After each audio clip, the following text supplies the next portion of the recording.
Hi.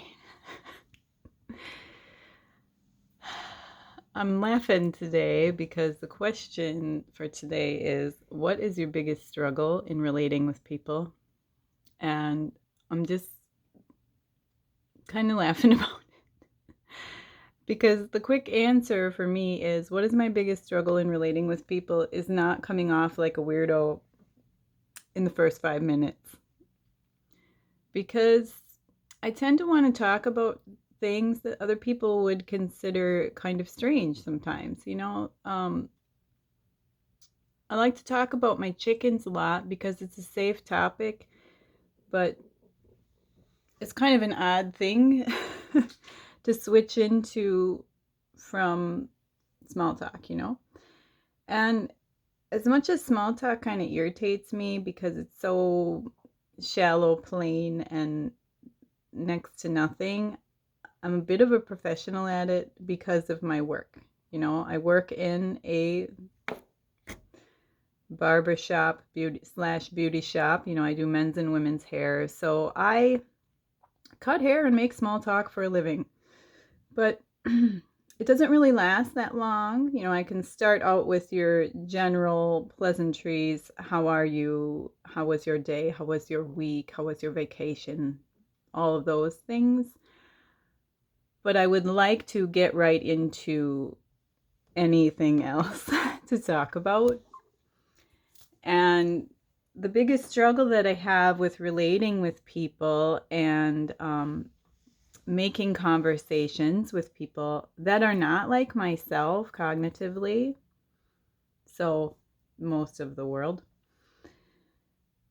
is not saying strange things, not bringing up odd observations and odd ideas that I have that I don't think are odd necessarily, but the general public would probably feel like they were odd. So that's always my thing. And I get I don't really have people saying to me anymore, "You're weird." That was more of a younger thing when I was in high school, middle school, that people said to me I was weird. What I get from most people is, "Joy, you're something else." I'm like, yeah, I sure am something else. I don't know what that something else is, but I sure am something else.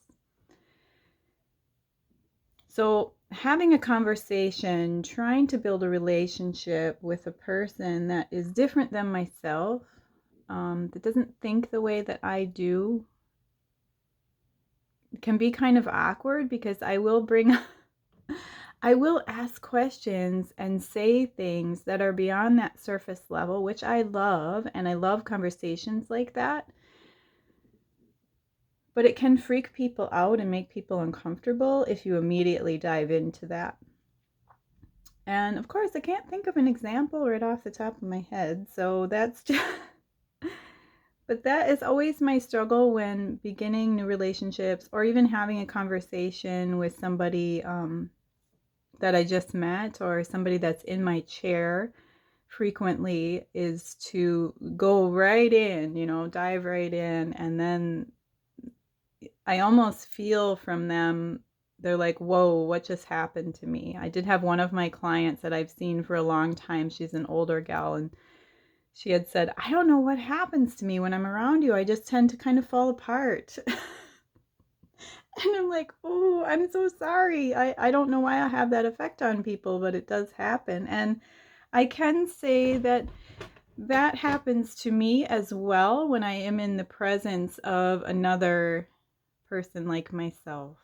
I tend to fall apart a little bit because there's a breaking of the armor, or the armor becomes entirely transparent and I can't hide what's really going on in here.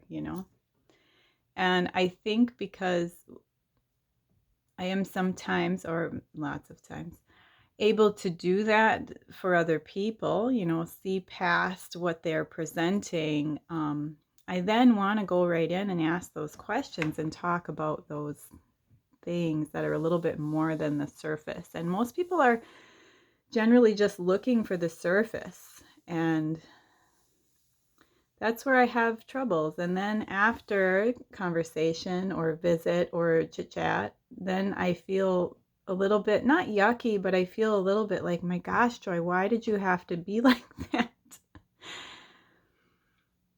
Why did you have to go right in and make this person uncomfortable and expose them? And it's not really something that I do on purpose, but it's just kind of natural and it doesn't feel normal.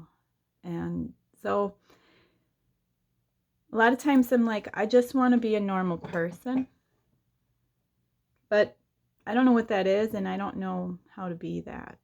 So I just do what I do. But relating with people on an everyday basis and trying to form relationships, whatever depth they may be, I struggle with not looking weird, not talking about some random, bizarre, out of the ordinary topic and then being told, Joy, you're something else. I like being something else. It's okay. But sometimes I would like to be normal. I let myself out for the last couple of weeks and I did get like tripped up a little bit with that because, it isn't always, maybe I'm a little bit more fragile than I would care to admit. And I didn't like being faced with that when I had let myself out of my shell, so to speak. But so we're back in for a little bit and some things to work through with myself. It is not really anyone's fault. It's just me, So working through and I'll be back out again. But for now, yeah, I have to maintain self-protection always. And I hate that as well. I wish that the world was safe for fragile people. I wish it was. I wish that was something that I could change. And I am a safe place for fragile people. And I hope to continue to be that. So anyway, here's your homework. What is your biggest struggle in relating with people? Live and love as the way you were created. Thank you.